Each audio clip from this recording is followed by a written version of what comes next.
Hello guys, स्वागत है आपका एकदम चमचमाती ब्रांड नई वीडियो में। जैसा कि आप सभी को पता होगा, इस समय धुरंधर 2 की लहर चल रही है। तो गाइस, क्या आपको पता है कि कौन है असली हमजा अली मज़ारी? असली धुरंधर की पूरी कहानी जानने के लिए अंत हमारे चैनल पर बने रहे। और अगर आप चैनल पर नए हैं, तो ऐसी ही मज़ेदार वीडियो के लिए हमारे चैनल को सब्सक्राइब करें। तो चलिए बिना देरी किए बताते हैं।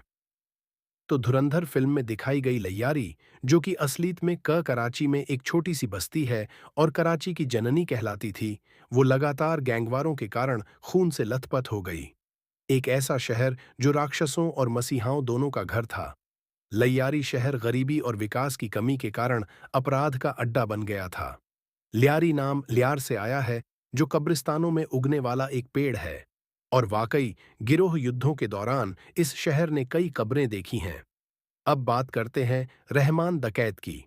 रहमान डकैत की कहानी क्रूरता से भरी है। 1975 में गैंगस्टर मोहम्मद दादल के घर जन्मे और रहमान ने महज 13 साल की उम्र में पहली बार किसी को चाकू मारा और 19 साल की उम्र में अपनी ही मां की हत्या कर दी। 20 साल की उम्र तक आते आते वह एक बंगी गैंग का सरदार बन चुका था। 30 साल की उम्र तक आते आते वह लैयारी का कुख्यात सरदार बन गया था। रहमान डकैत ने सिर्फ हत्या ही नहीं की, बल्कि आतंक का तांडव भी मचाया। उसके आदेश पर उसके आदमी कटे हुए सिरों से फुटबॉल खेलते थे। यह सड़कों पर वर्चस्व का एक खौफनाक प्रदर्शन था, जहां लोग उसका नाम लेने से भी डरते थे। पीपीपी के राजनीतिक संरक्षण और पीपुल्स अमन कमेटी के माध्यम से उसका आपराधिक साम्राज्य फलता फूलता रहा, जिससे लैयारी एक ऐसा युद्ध क्षेत्र बन गया जहां प्रार्थनाओं की तुलना में गोलियों की आवाजें अधिक गूंजती थीं। पाकिस्तानी अखबार एड एक्सप्रेस ट्रिब्यून में डर का साम्राज्य शीर्षक से छपे एक लेख के अनुसार, रहमान 21 साल की उम्र में एक गैंग का नेतृत्व कर रहा था। लेख में कहा गया है, रहमान जबरन वसूली, अपहरण, मादक पदार्थों की तस्करी, अवैध हथियारों की बिक्री और अन्य अपराधों में शामिल था। लगभग एक दशक तक रहमान और उसके गैंग का प्रतिद्वंद्वी अरशद पप्पू और उसके साथियों के साथ गैंग युद्ध चलता रहा, जैसा फिल्म में दिखाया गया है। 2009 में सरकारी कार्रवाई के दौरान जब रहमान 34 वर्ष का था, तब उसका शासन पुलिस की गोलियों की बौछार में समाप्त हो गया। जी हाँ, जैसा कि फिल्म में दिखाया कि हमजा ने उसे मारा, ये झूठ है। अब चलते हैं फिल्म के एक और किरदार पर, एसएसपी चौधरी असलम। एसएसपी चौधरी असलम असलियत में लैयारी की सड़कों पर तूफान की तरह घूमता था। वह एक सुपर पुलिस अधिकारी, मुठभेड़ विशेषज्ञ और गैंगस्टरों के लिए सबसे भयानक रातों का कारण बनने वाला शख्स था। वह सीआईडी और लैयारी टास्क फोर्स का नेतृत्व करता था।